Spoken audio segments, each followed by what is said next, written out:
आज हम शुरू कर रहे हैं LSWR आपके लैंग्वेज अक्रॉस द करिकुलम वाले सब्जेक्ट में जो लास्ट यूनिट 5वीं हैं LSWR यानी listening, speaking, reading and writing.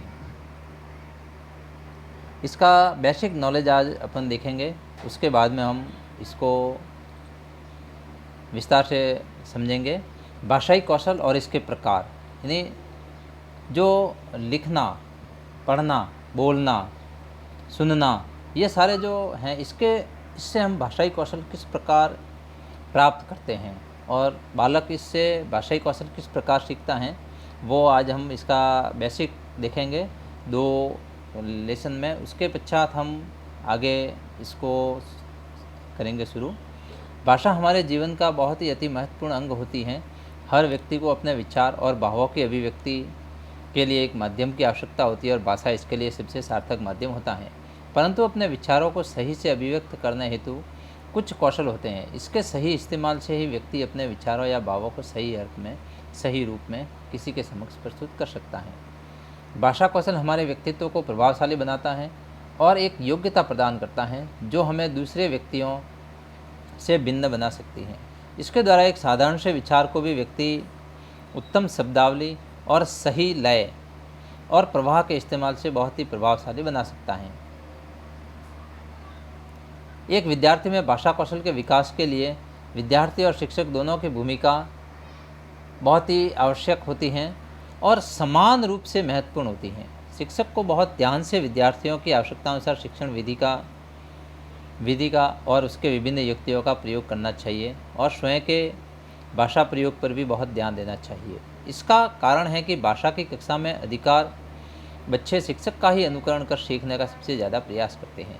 साथ ही शिक्षण के हर स्तर पर विद्यार्थियों का मूल्यांकन करते रहना होता है और मूल्यांकन हेतु सही मापदंड इस्तेमाल करने होते हैं, जिससे पता चल सके कि बच्चे का भाषा कौशल किस स्तर पर है, कहाँ सुधार और कहाँ प्रोत्साहन की आवश्यकता है।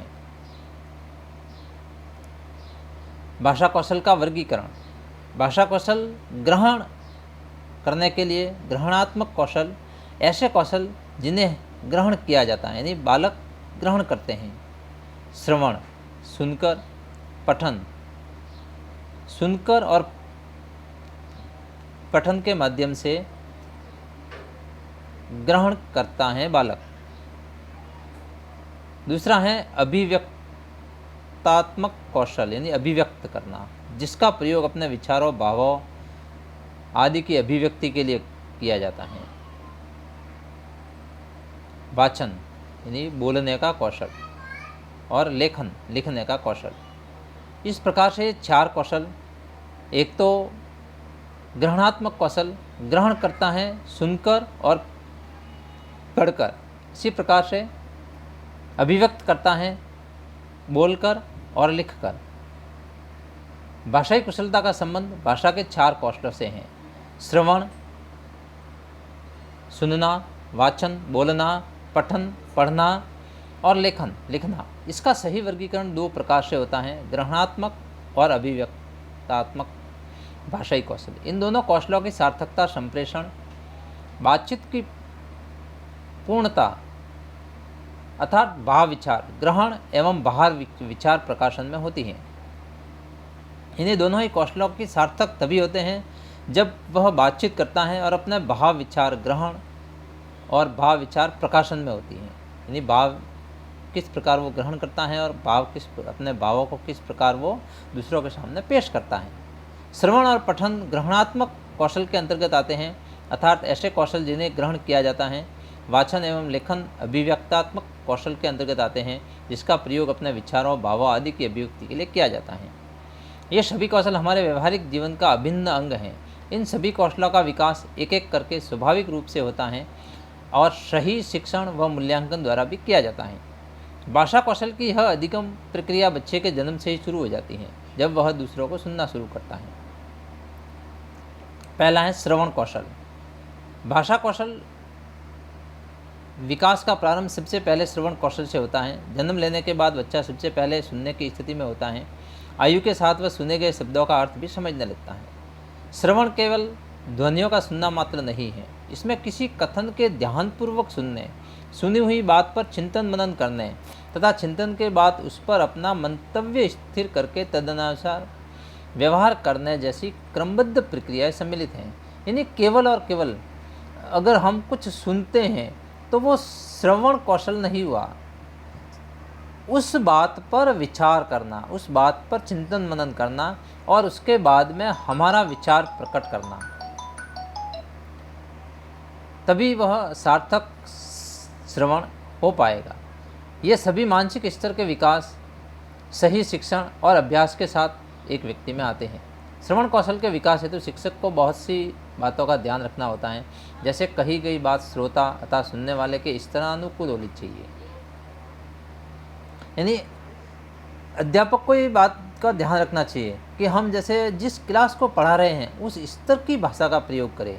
हम पढ़ा तो रहे हैं चौथी पाँचवीं को और हम बहुत ही ऐसे शब्दों का प्रयोग करते हैं जो कि बहुत ही स्तरानुकूल हो, जो उनको समझ में नहीं आए। जैसी कक्षा हो वैसे शब्दों का प्रयोग हमें करना चाहिए, स्तरानुकूल होने चाहिए, तभी सामने वाला आपकी बात को सही अर्थ में समझ पाएगा। साथ ही प्रयोग में लाए जा रहे शब्दों का चयन श्रोता के मानसिक स्तर के अनुरूप भी होना चाहिए। आप किससे बात कर रहे हो उसके मानसिक स्तर का भी ध्यान बहुत ही आवश्यक है। बात को स्पष्ट रूप से सही शब्दों का प्रयोग करते हुए सामने रखना चाहिए, जिससे श्रोता की रुचि, जिज्ञासा और उत्सुकता बनी रहे। बात को इस प्रकार से रखना चाहिए जिससे कि सुनने वाले को रुचि पैदा हो, सुनने वाले में एक जिज्ञासा हो और उत्सुकता बनी रहे। वक्ता अर्थात बोलने वाले का उच्चारण भावानुकूल होना बहुत ही आवश्यक है। यदि बात को सही भावों से कहा जाएगा तभी श्रोता उसका सही अर्थ समझ पाएगा। उदाहरण हेतु मैं आज नहीं जाऊंगा वाक्य प्रश्नवाचक है, नकारात्मक है या निर्देशात्मक है, इसका निर्णय वक्ता की लय, गति, प्रवाह, भाव से स्पष्ट हो जाता है। जैसे मैं आज नहीं जाऊंगा,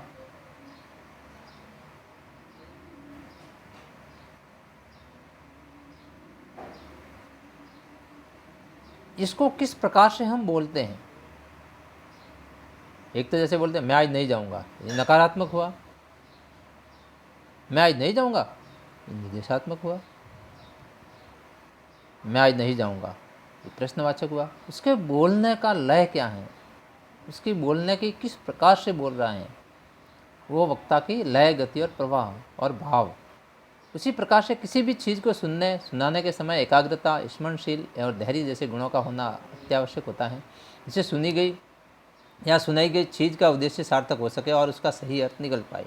इस कौशल का विकास कुछ कारकों से प्रभावित होता है, जैसे उपयुक्त वातावरण, अस्वस्थता, विषय के प्रति अरुचि, श्रोता का मानसिक स्तर और उसका वक्ता के साथ संबंध, धैर्य, श्रवणेंद्रिय में दोष आदि। एक शिक्षक विद्यार्थी में इस कौशल का मूल्यांकन कुछ कारकों के आधार पर करता है, जैसे ध्यान से सुनना, एकाग्रता, विषय से संबंधित प्रश्न पूछना, शिक्षक का अनुकरण कर मानक वर्तनी करना, अधिक सुनाने का अनुरोध करना। शिक्षक का एक कर्तव्य होता है कि इन कारकों को ध्यान में रखते हुए वह विद्यार्थियों को आवश्यकता के अनुरूप शिक्षण सामग्री उपलब्ध करवाए। शिक्षण की सही विधि अपनाते हुए विद्यार्थियों को पाठ सही से सुनकर समझने का अभ्यास करवाए और उससे संबंधित कठिनाइयों का समाधान खोजने का प्रयास करे। दूसरा है मौखिक अभिव्यक्ति, बोलना।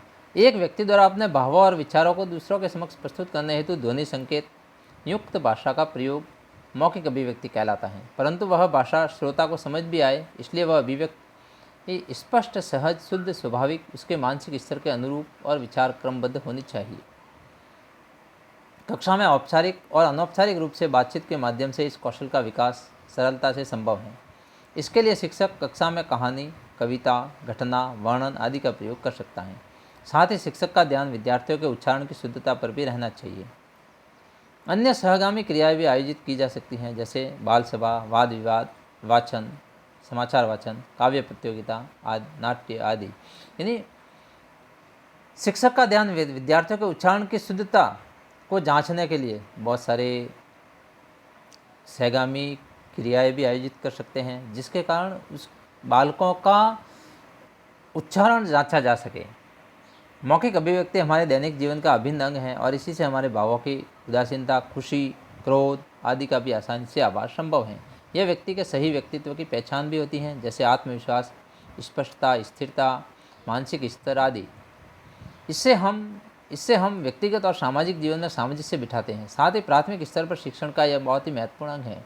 इस कौशल के विकास से विद्यार्थियों को बहुत लाभ होता है, जैसे अवसरानुकूल विचार रखने के लिए उचित भाषा शैली का प्रयोग, अपनी बात प्रभावपूर्ण तरीके से रखना, पूछे गए प्रश्नों का सही और स्पष्ट उत्तर देने की क्षमता, संवाद के दौरान दूसरों के विपरीत विचारों का विश्लेषण करते हुए अपनी बात शांतिपूर्ण परंतु प्रभावी रूप से सबके सामने प्रस्तुत करना।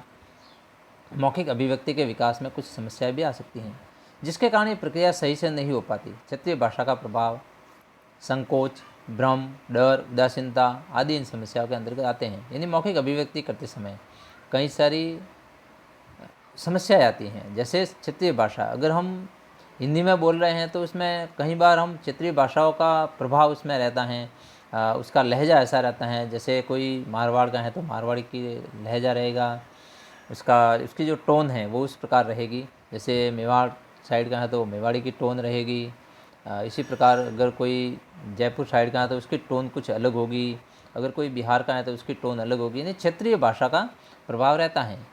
कई बार उसको संकोच या भ्रम या डर के कारण भी ये समस्याएं होती हैं।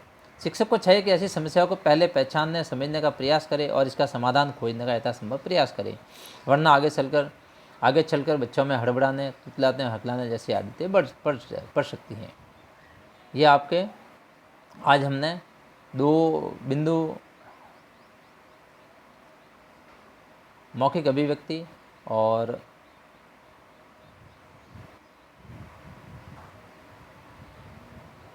श्रवण कौशल 2 हमने आज पढ़े हैं। कल नेक्स्ट पढ़ेंगे। Thank you.